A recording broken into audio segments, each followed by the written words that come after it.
We're ready, Laura? Good morning and welcome to our Lockdown Learning 2.0 webinar. We're delighted to see so many of you here today. Lots of familiar names, plus a few new ones, which is good. Today's webinar is being delivered by Charlie Maclean-Bristol, Director at BC Training and Director at PlanB Consulting.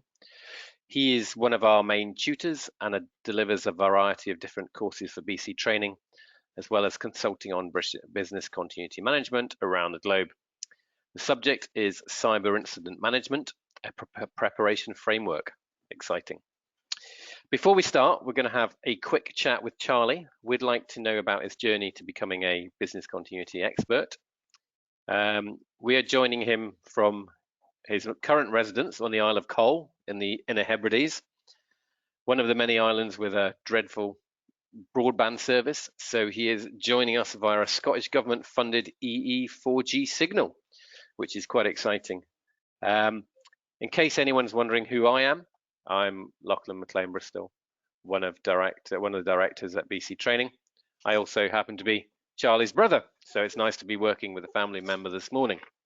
Anyway, so good morning, Charlie. How are you? Not too bad, not too bad. It's yes, we're in between showers, I suspect, here in the sunny Hebrides. That's good, excellent. So I thought we'd just ask a few questions about just sort of your background. So maybe you could explain how you got into the world of business continuity management in the first place, and maybe about what your first job was and what you did beforehand. All right, so I went to university, and always after university, I was going to go to the army. So I went to the army, the King George Scottish Borderers, was an infantry officer for 5 years, and coming out of that, I didn't really know what to do at all, because most of the jobs that seemed to be, so this was 1995, most of the jobs seemed to be pretty boring. And one of the sort of jobs that caught my eye, which was just starting at that time, was emergency planning. And so I looked at emergency planning, and I thought, well, I could do that. And I was living in London at the time, and I went to the local authority and I said, could I come and work for you for free? So I ended up working for them for 2 or 3 days, and I reviewed their plans. And then that gave me enough experience to be able to get a job in business continuity, emergency planning. So my first job was an emergency planning manager for Anglian Water. And sorry, did I miss that bit? So what qualifications did you have in the beginning to get? Well, the job, my first, I say proper job, it was advertised in the Times, and it asked for a chemical/engineering degree and 10 years experience. I had a degree in history and international relations and 2 days experience.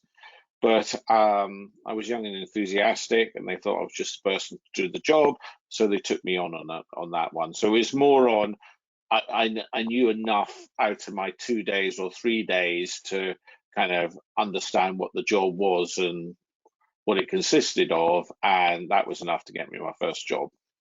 And so once you got your first job, was it quite easy to move into your next job? And does that happen quite a lot in this sort of industry?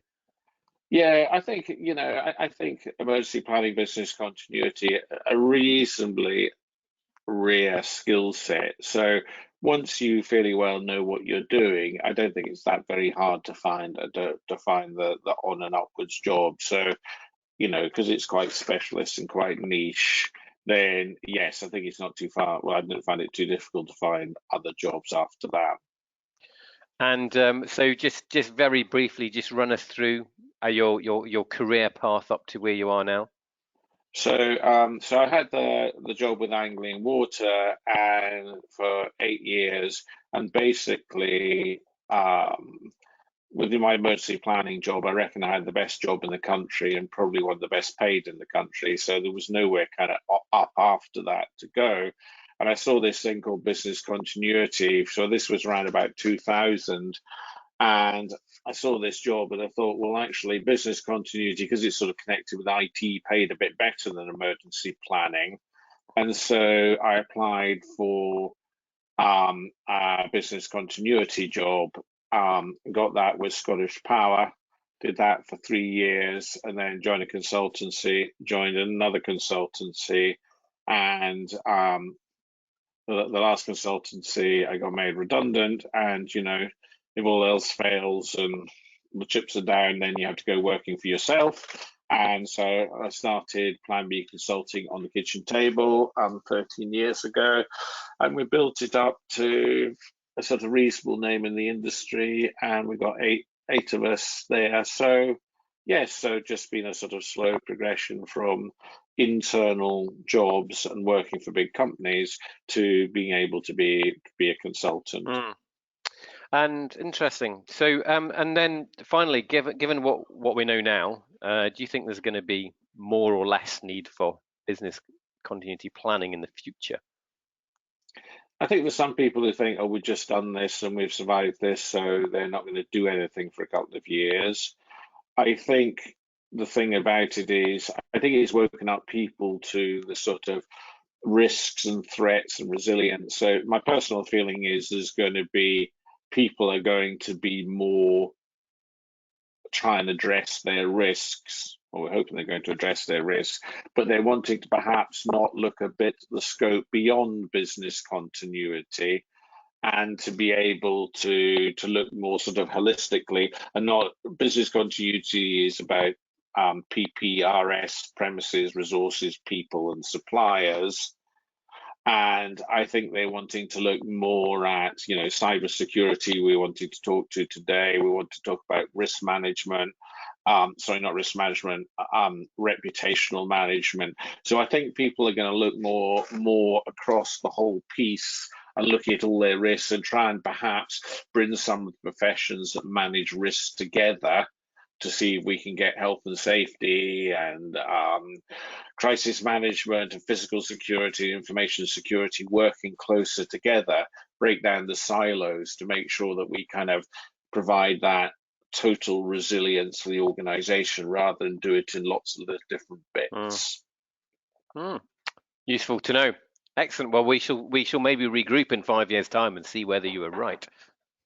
Anyway, so let's crack on with our webinar, Cyber Incident Management, a preparation framework. Let me just make you the presenter. So make Charlie presenter, and then we're gonna be able to see your screen in a second. Laura, how are we doing with that? If my screen's gone, can you see Charlie's screen? No, Charlie, you need to share your screen, please.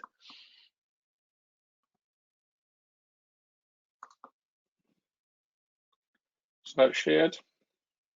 How about now? We're getting there. Not yet.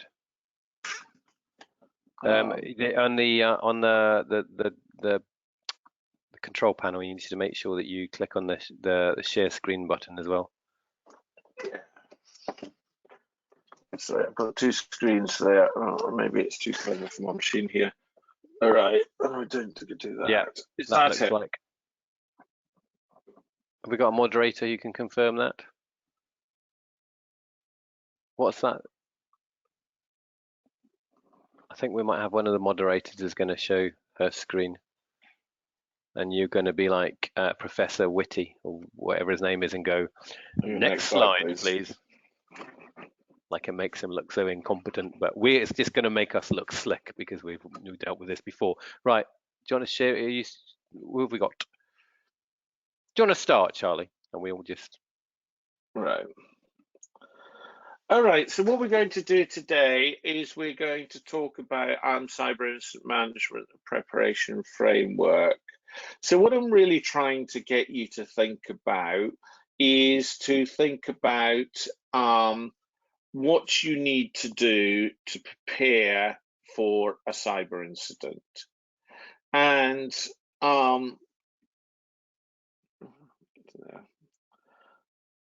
if we get the next slide.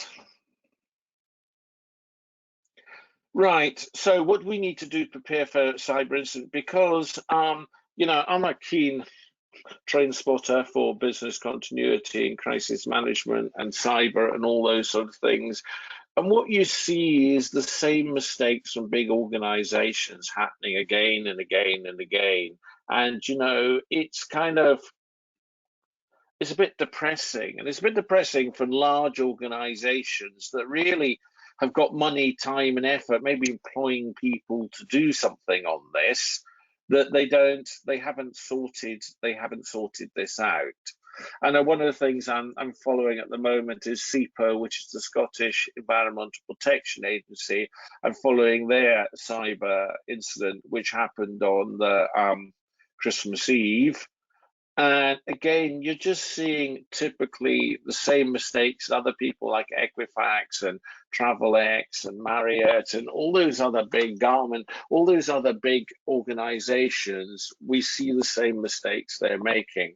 So this is a little bit of a plea to all of you, is to kind of say, well, look, come onto this webinar, hopefully hear what we've got to say. We'd love to do a gap analysis for you, but that's not really the important thing, is to come onto this and actually do some of the things and do the preparation, because most of this is not very complicated. But, like the old, why we do business continuity is because we do the work now, which makes it easier to respond on the day. So we go next slide.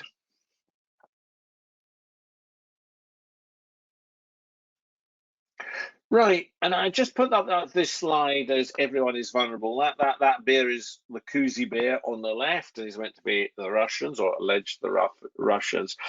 And this is, I won't go into the details of this hack, but basically you can see on the right side that 18,000 customers affected, and you can see who's affected there. They reckon, I was listening to a webinar yesterday, which reckon there's only about 250 of those 18,000 actually had their information affected. But those organizations are scrambling around at the moment, trying to work out what Cozy Bear had and what they had access to. And it's very easy. It's very difficult to say what didn't they get, because how do you prove they didn't get access to this? And this was a very sophisticated hack. And I put that Immersive Labs up there to the right, because actually, if you're looking for a good webinar or a good resources or blogs, they do some really good stuff, and I really enjoy it. And I'm not a technical person at all, so I was listening to there, and they were really impressed with how these guys actually did the hack. But I think my point is to say, if these guys can be hacked, then anybody can be hacked. They've got all the top professionals, they had all the security, and they all the fancy endpoint and detection and all those kind of things, and they can be hacked. So, if you look at your own organization and maybe your IT is a little bit ramshackle, or, you don't,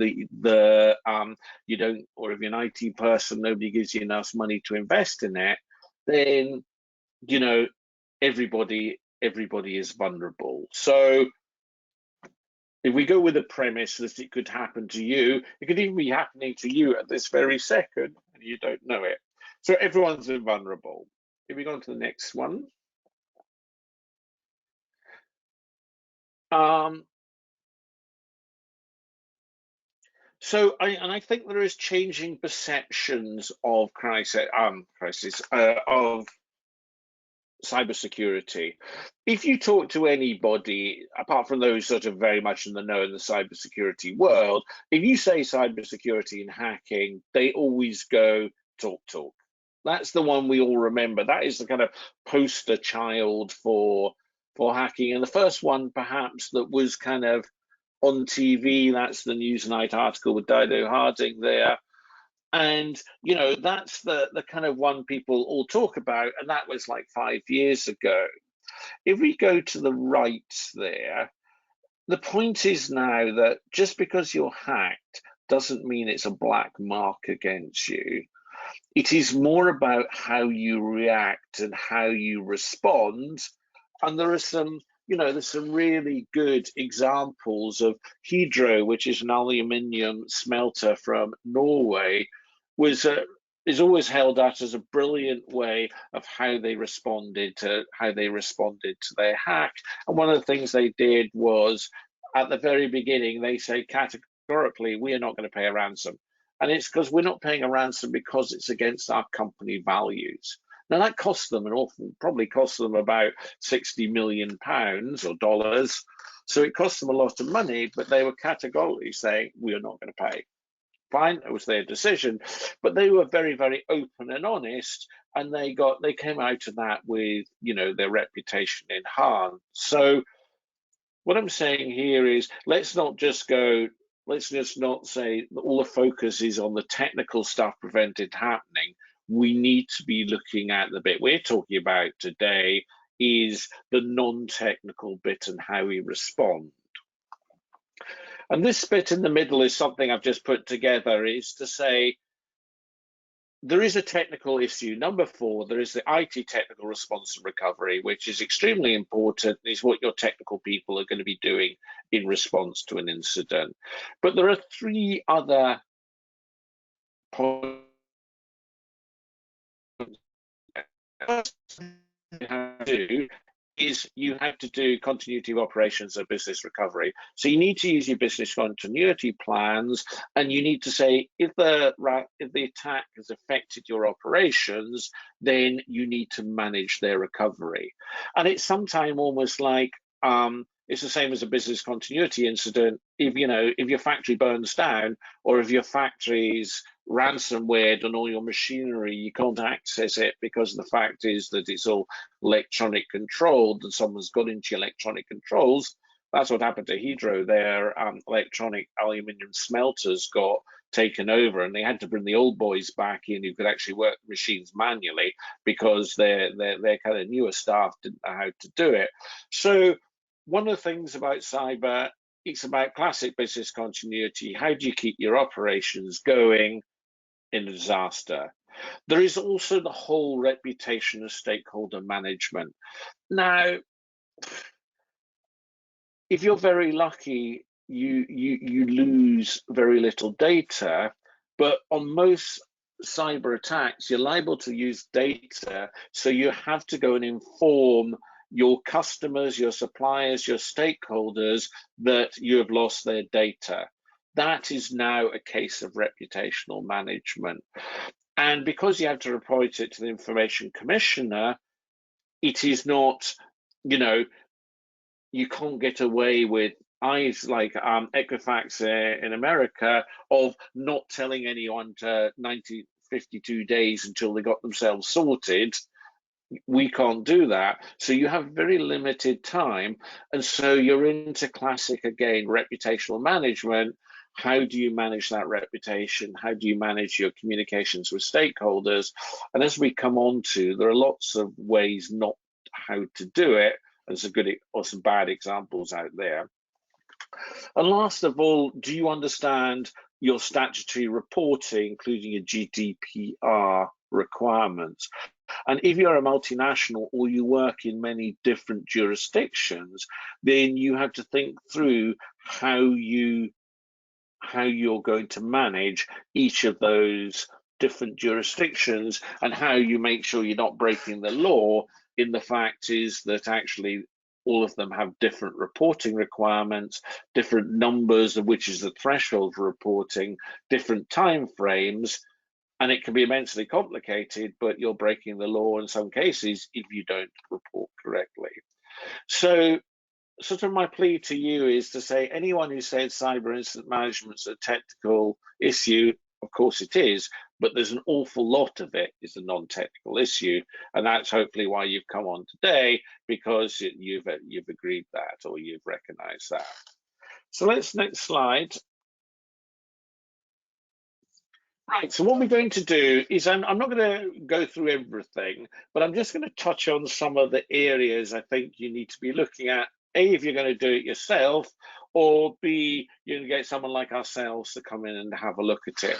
So what you need to do is have a look at your risks, technical response. So how good is your IT preparation for doing this? We're going to look at your classic crisis and incident management, communications, well, you can read third parties training and exercise. So that's our kind of little bit of an agenda today. And what I want to talk you through some of the sort of aspects you ought to be considering at each of these. So if we move on to the next one.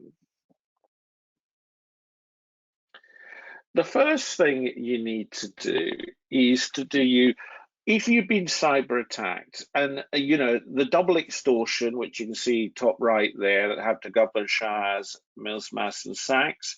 So basically, they were ransomware attacked.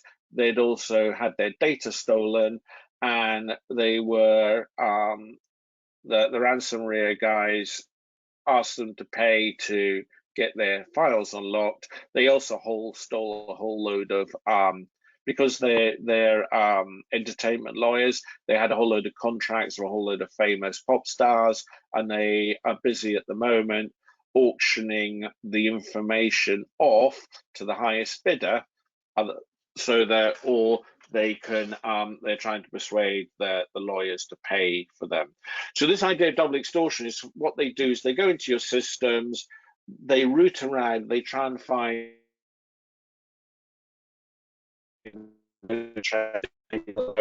damage information. These people, they're criminal gangs, they pay people or they have employees whose job it is to do that, to recognize what is the good information. Then they get everything they want, they extract it out, and then they prepare your organization to be encrypted, and the last thing they do is flick the switch.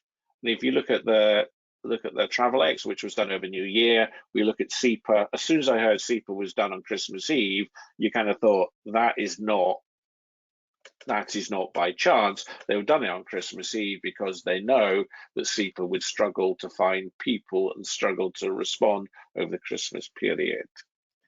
So if you're going to be double extorted and they're going to go through all your data, then you have to think through, and you should have an inventory. And I put that crown there. There's that, I think it's a horrible expression called, what are your crown jewels?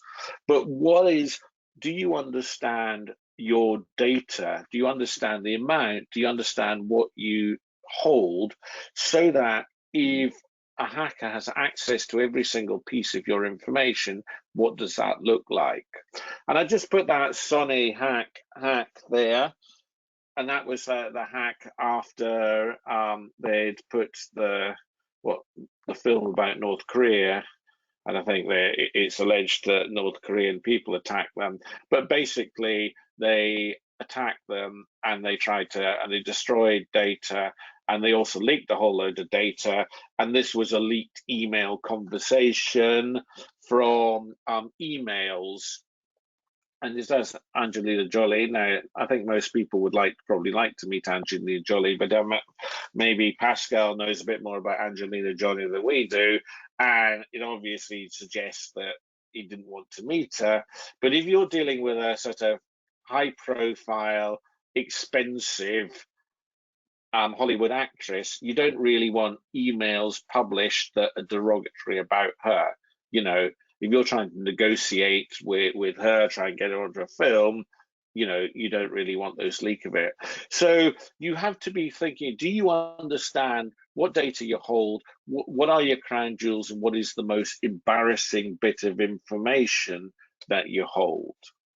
So as part of your risks, that's part of your risks. And do you have external audits to check what stage you have your cybersecurity? So get the kind of PwCs of this world in to have a look at your cybersecurity and see what you're doing.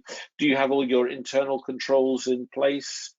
And have you done a kind of threat assessment of who is likely to, you know, do you have a cyber presence? Are you the type of organization people would like to attack, or are you not? You know, are you a pretty nondescript organization? Not many people have heard of you. You're very niche in your organization. So the chances of you being cyber attacked are perhaps quite small. But have you done that threat analysis? So that's the first thing, thinking about your risks. We go next slide. Now, I said we don't do a technical response, but I think even if you're a non-technical person like me, you need to understand what is in place from your organization. So you can see up there in this cybersecurity framework. So in terms of things, does your organization have plans for dealing with the different sorts of cyber incidents they can have? They should have, have they got plans for denial of access attacks? They've got plans for ransomware attacks. Now, you could have three third parties to come in and help you, but really the third parties are going to be cyber experts, but they don't understand your systems, and they don't understand, they're going to have to make up how to recover systems. So have you got playbooks for these things? Have you got technical playbooks? Now, if you're doing your own audit, then you might necessarily not know whether that playbook's any good, because you don't know the technical content, but at least you can be asking them whether they have them. So do they have the technical playbooks for doing that? Do they have a cyber response team? Is that cyber response team, do they exercise some of the recovery? Now, one of the things that happens with ransomware, you have basically choice: either pay the ransom and hope to get your stuff back. And if you think about ransomware only works if people pay the ransom, but it only works if the people pay the ransom think they're going to get their data back. So it's in the interest of ransomware companies, if they want to continue this as a business, to be known for giving you back your data. So that's one way to get it. Other ways, what you have to do is Hedro. What the CIPA is doing at the moment is you have to rebuild from scratch. Now, if you rebuild from scratch, you're often having to rebuild from your last backup tapes. So again, what is your recovery point objective? What is your, how much data you're going to lose? And does your people know how to rebuild from backup tapes? Have you ever practiced this? Do they know how to do it? So again, those are some simple questions you can ask and review, and you don't need any technical background in there. So you need to, one of the key bits is your technical response, and think through that. Let's move on to next one. Right, so your incident management crisis plans. Hopefully, because you're aware of this, your customers are BCT, your customer PlanB, you have some generic incident management plans. So everyone should, as a minimum, have some generic exit plans in place, which can be used as a framework to first manage your cyber incident. So, most people should have those. But I think you need to move on. I speak to an organization, they said, oh, do you have cyber playbooks? And they said, yes. And I said, what are they for? And they said, well, and then we eventually got to the bottom, they were technical cyber playbooks. That's all fine, that's good. But actually, do you have cyber playbooks for dealing with the reputational aspects of the incidents? Because if not, you need to. Because if you've had a data breach or a ransomware or some sort of other attack that's mass affecting your business, there is a lot of kind of concise information checklists you need to think through, and you don't really want to be making it up on the day. So I've got a ransomware screen there. One of the things you may want to think through in advance is, if you had a ransom attempt and your systems were locked, would you pay a ransom? Now, when I first sort of started thinking about this, I think perhaps even naively thought, well, of course you never pay a ransom, you never give it into criminals. But then if you kind of work out to say, actually, if it's going to take your company 6 months to recover, by that time you recover your data, you'll have no customers left, and you'll have no business left. So, others would say, actually, if they ask for £2 million or $2 million, then actually, is that just not cost of doing business? Is that just what you have to pay because you've been unlucky enough or targeted or whatever, you've had a cyber attack? So that's unfortunate. It's just the cost of doing business, so you just pay up. So these are difficult conversations. you know, you need to be thinking about in your playbooks, you to think about who do you need to report this to, who's your key stakeholders, how you're gonna communicate with, how you're gonna commute with people. So there's quite a lot of preparation you can do in your playbooks to think about how you'd respond to specific incidents. So you need technical playbooks as well as incident crisis management playbooks. You've also hopefully got your business continuity plans, which you can use, because they ought to have, if you lose your operations, your business continuity plans help you recover your operations. So if you lose your IT or access to your IT, you can use your business continuity manual workarounds to make sure that you recover this and recover your operations. So what level of preparation have you got for incident management? Let's move on to the next slide. Communications. We always say when we're teaching business continuity, crisis management, communications are the most important thing you'll do. And for when you're responding, your customers, your stakeholders, the media, actually cyber response you're doing. Are you doing well? Are you doing badly? They don't. All they see is your communications. Charlie, can we just interrupt for a second? We just lost you for a bit there. Yeah. Can you just a favor and just switch off your video feed for a minute? All right. Yeah. And just go back about 20 seconds, if that's all right. Thank you. All right. So you know, your stakeholders and your customers and your staff don't see your communications. They don't see under your bonnet your cyber technical response. All they see is your communications, and so they're going to elicit from your communications how good your incident management is, and also how competent you are. And here on this page, there's some few good examples of things. So if we look at that Travelex planned maintenance, they were cyber attacked on 1st of January, which, you know, is a good date for cyber attacking because everyone's on holiday and everyone's partying and everybody's not going to respond. They put up on their site for 9 days that sheet. Everybody knew they were having a cyber incident, but for 9 days, they were trying to convince us it was planned maintenance. To me, that just smacked of incompetence. It just made them look inept. It made them look, didn't know what they were doing. And, you know, I think that the organization is no longer, or I think it was sold for £1. So, you know, that probably was true, but do you need to tell everyone that you're doing it?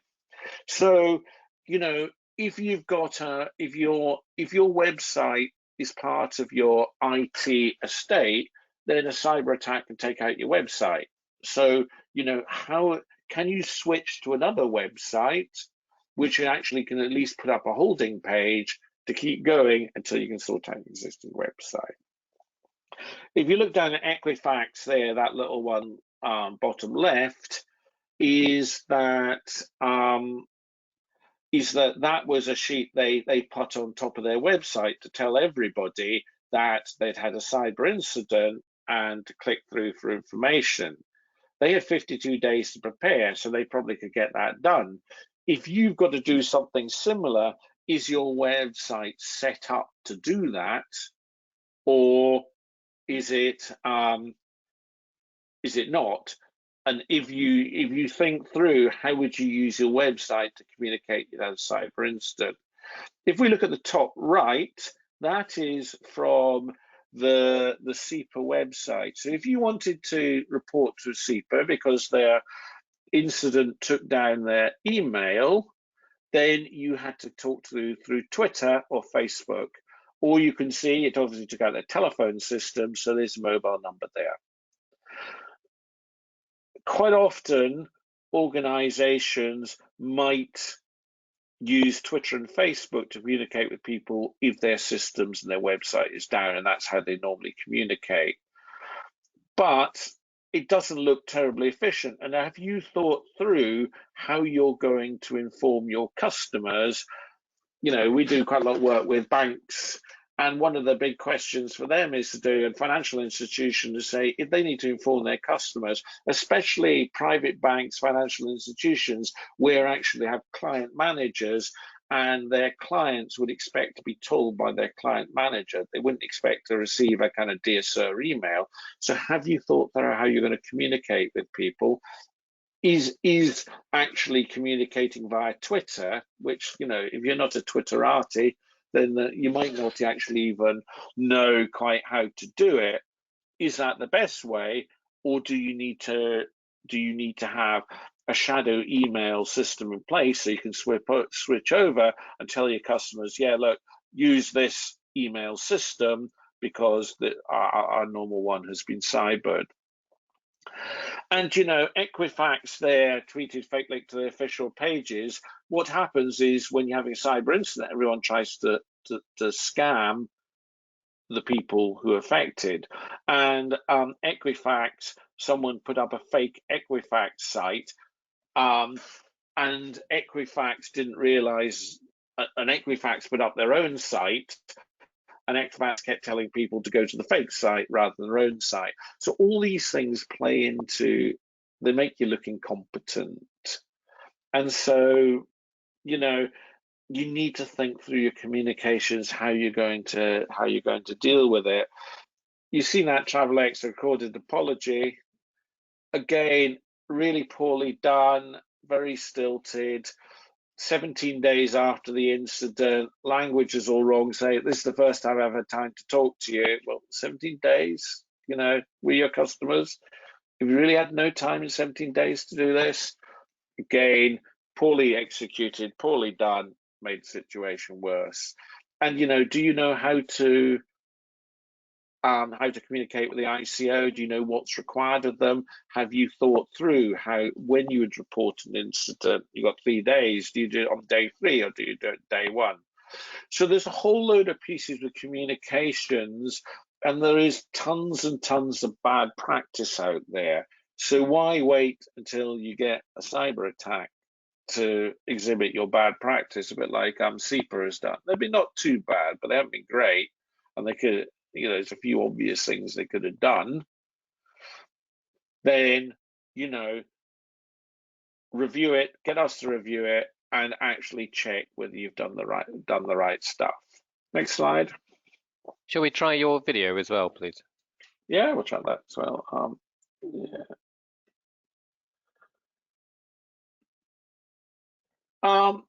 Third parties. You can read this in parallel while I'm talking, but, you know, do you have the technical internal skills for dealing with a serious cyber incident?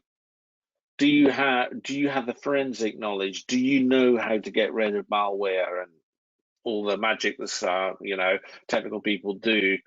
If not, so you can audit, check what sort of level of skills you've got, and if not, have cyber insurance. Now, if you look at all the things you get from cyber insurance, including the cost of business shutdown, reputational management, even your insurance will pay the ransom, why do you not have it?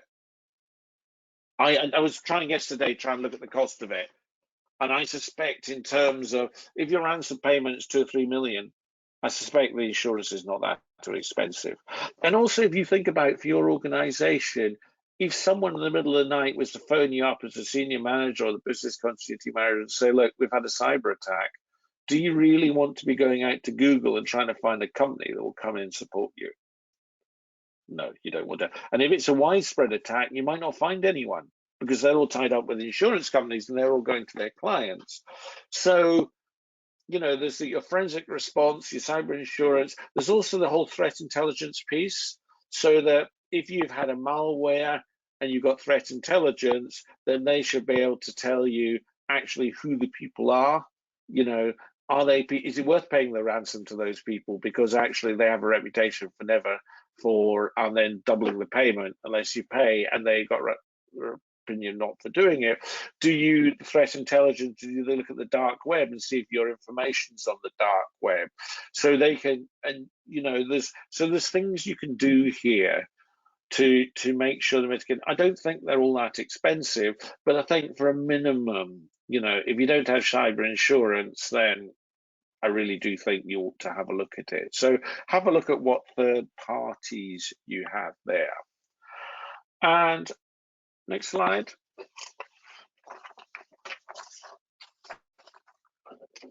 And you know, your typical training and exercising. So that course, the CBSI Certified Management Preparing for Cyber Incidents, run by BCT. I teach on it. So, you know, it's a 2-day course. It covers all this stuff and it gives you a really good background designed for non-technical people on all the sort of things you should be doing. One of the exercises is that exercise with that young boy there, and what these teams mean. And I'm always surprised, that's one of the exercises we do at the beginning of the course, and I am actually always surprised how little people know. And to me, those things I thought were kind of common knowledge kind of things. And actually, on the course, some people struggle with it. So, you know, for your senior managers, do your senior managers have a security? They need to know what's the difference between a targeted and untargeted. What is ransomware? What's denial of access attack? What are they going to, but what's the questions they're going to be asked of them? What decisions are they going to make? Now, I know senior managers are busy, but, you know, to do a little bit of training and a half a day, you know, 2-3 hours cyber exercise, I suspect the difference it will make in terms of their ability to manage and respond will be huge. All the things cost, but they don't need to cost tons. And if you think about it, some of the expenses associated with this, you know, you need to get your senior managers to make time for this, because in the end, you know, it's the CEO and the CIO who get sacked over this. All the big companies have been attacked.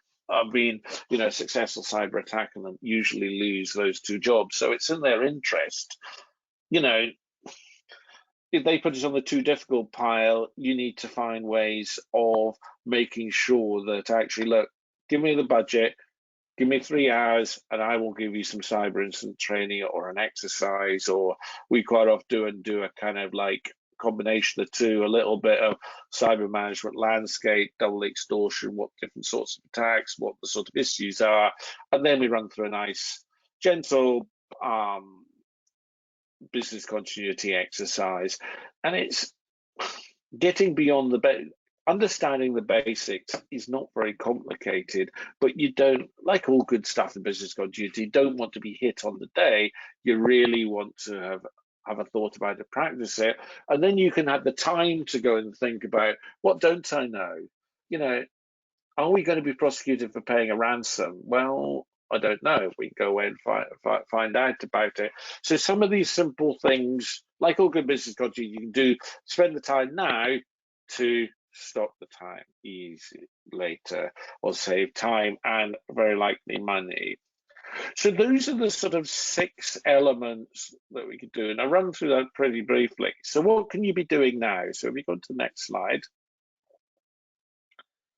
I know this is a little bit of a sales pitch, but you know, that's a joy coming on a webinar.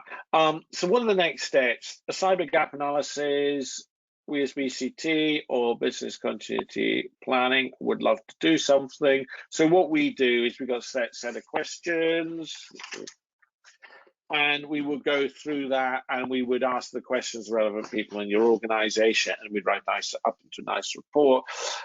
Knowing fine well that for a lot of you, you could probably do the same thing and you could ask the same questions, but sometimes the outsider is believed much more than the insider. So so come to us for gap analysis, or do a gap analysis yourselves. You've got the, you know, you've got the basic stuff there. Do it yourself. Come on the courses. So there's your preparing for cyber incidents.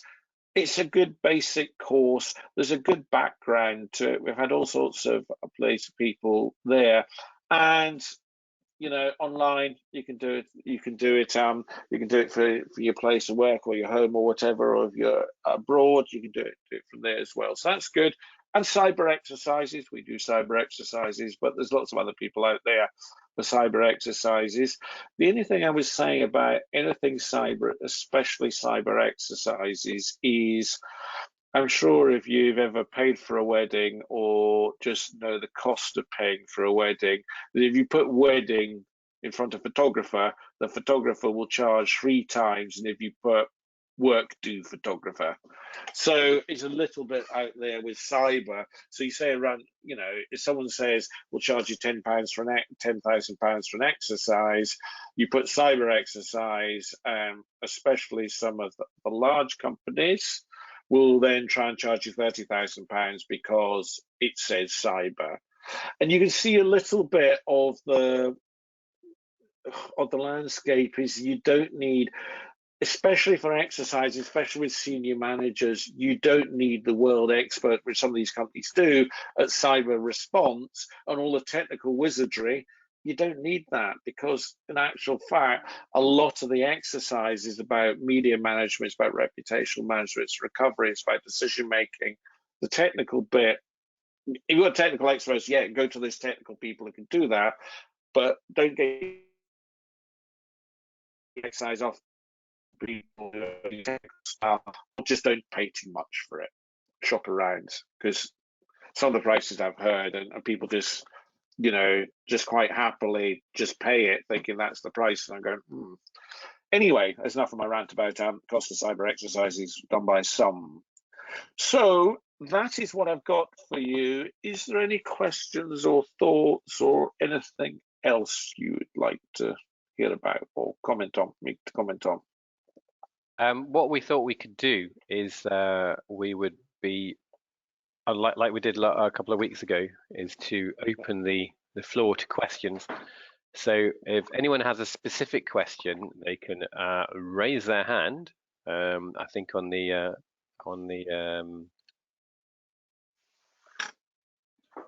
control panel on the right-hand side. In the meantime, thank you for that. I've got a question I wanted to ask. Could you just explain whether you can do a cyber gap analysis, having been on the NCSC certificate in managing and preparing for a cyber incident?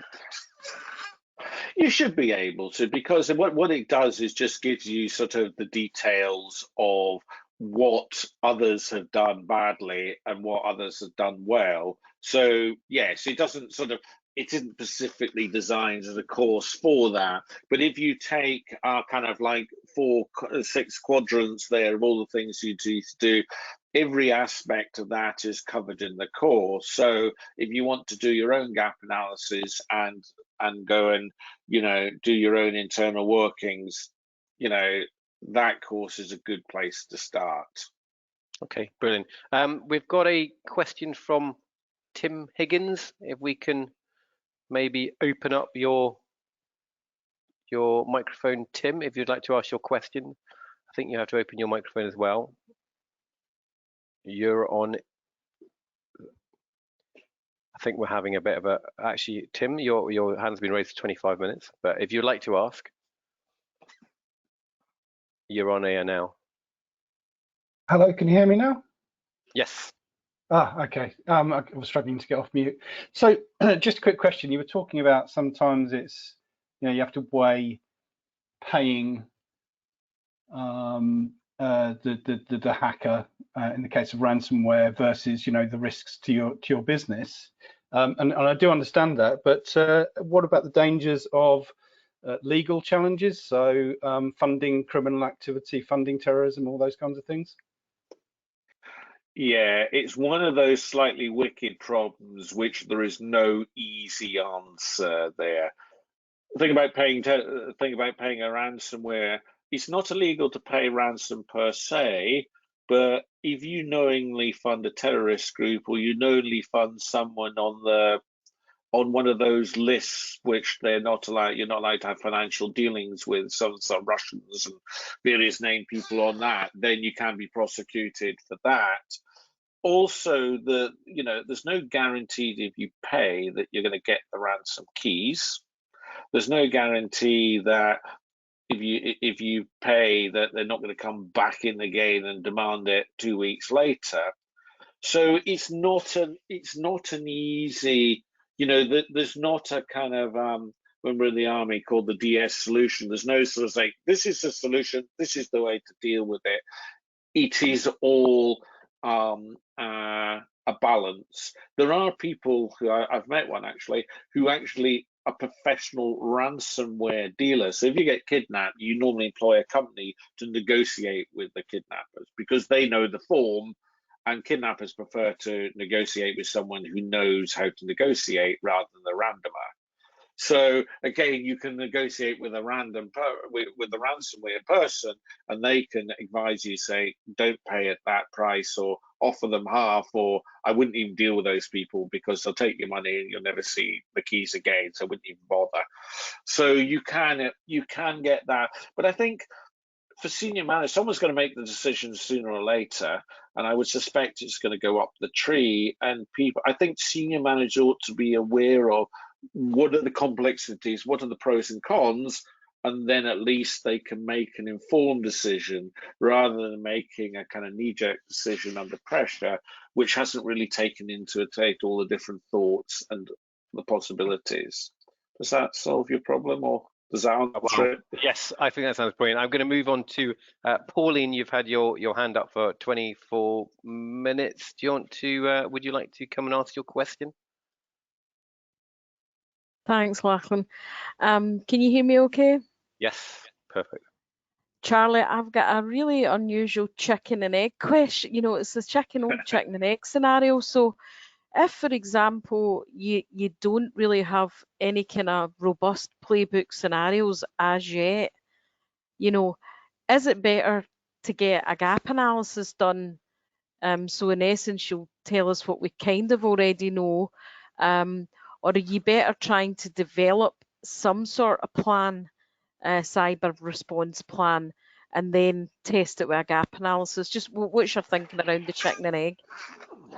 Well, I think a little bit of this one, if you're going to get senior managers involved, sometimes getting someone externally in to do the gap analysis, they're more likely to take it seriously than if you go away and do something. Your stuff could be just as good as anybody else. I'm not saying the better, but I think sometimes if you get someone to do a gap analysis, they can holistically look at a whole load of things, of which doing some cyber response planning is one of them. But then you might have to say, look, actually, do we need some insurance? Do we need do we need to do the risk assessment and look at what our crown jewels are? Do we need to have a look at are our comms guys plans robust? So I think I would say do the gap analysis, and then you can get the sort of whole lot done. Because if you don't watch it, what the other managers say, oh, you've done the plans now, so that's sorted. That's all right. Fine, let's move on and worry about something else. And you go, well, it's not quite as complicated, quite as simple as that. So I would say do the gap analysis, and then you can look across what everything is done, and then get some, because if you're going to get some budget, or it needs to go next year's planning round, that all takes time. Okay, great. We have time for one more question. We've got Colin with a hand raised. Perhaps you could ask your question. Hi, Colin. Charlie. Thanks. Thanks for that. Can you hear me? Grand. Yes. Just to go back to the ransomware issue, let's say you pay the ransom. Okay, you're given the keys back to your, so you can unlock your data and so on and so forth. Can you trust that data? Is there manipulation of your data that can be done by the hacker? And is there a way of checking your data? Because if you can't trust your data, you're going to have to go back to your tapes and so on and so forth. You're going to have to fall back to another position. What's the view on that? I think if you get your data back, if you think about criminals, what do they want off you? What they want is the money. And they want the money with as little effort as possible. So yeah, of course they can manipulate your data, but I kind of slightly struggle to think of why they might do it, unless it's something badness. We've kind of ransomware is a lot of predicated on, these are people, criminal gangs who do this for money, so they just want to get the money off you, and they will use all the leverages they got. And what happens with SEPA has happened to them is to say, because it's Scottish government, the Scottish government will not pay per se, because it's not in. If SEPA takes 6 months to recover, the Scottish government is not going to be blamed. They'll just say, well, it's ransomware, we couldn't have done anything about it. But if they'd actually paid the ransom, then they're going to get lots and lots of criticism for paying to criminals. So they're not going to pay. So the criminals in that thing. So I think it's people won't. There is badness of people out there who will destroy data or try and take your organization down there. So I suppose what I'm trying to say is, yes, you ought to check it. B, it's unlikely, but that doesn't mean that it couldn't happen. It couldn't happen then. And usually the reason why you want to try and avoid going back to your tapes, if possible, is because of often with all the fancy technology we have now, often people don't do tapes very often. So, sometimes you can lose a week's worth of data if you kind of your tapes are your third backup, but actually, criminal gangs know how to get your attached backup. So it's you need to then have some people in there, as you said, to go and check your data and check that actually you've got it all back as it all worked, or it hasn't been, because quite often what can happen is not all the keys work and all the data. So you might have swathes of data which you can't actually get back, then get back from tape. So it's a world of pain. Okay, great, Charlie. Thanks, Charlie. Thanks. That's great. Thank you for answering all those questions and for the webinar this morning. I think it's been really interesting. What I was just, I suppose, I know sometimes you like questions that can be answered with a yes or a no. So I'm going to ask you a very simple last question. Would you advise all the people that have been attended this webinar, should all the business continuity professionals be doing the certificate in managing and preparing for cyber incidents course? I think yes. Yeah, that's great. That's perfect. That's all we need to know. That's great. So, and yes, we are plugging it slightly. So 1st to the 2nd of March, there is the NCSC certificate in managing and preparing for cyber incidents, a cost of £1,050 for the 2-day course. So I'd like to say thank you very much. It's been a pleasure listening to you, Charlie. We are going to be, we've literally got one minute left, so the clock is ticking. We're going to be here in a couple of weeks again, I think, if not earlier. So I'd like to say thank you to you for presenting, and thank you to all the people that asked questions. Thank you everyone who came and listened, and we look forward to speaking to you and seeing you again here very soon. Thank you.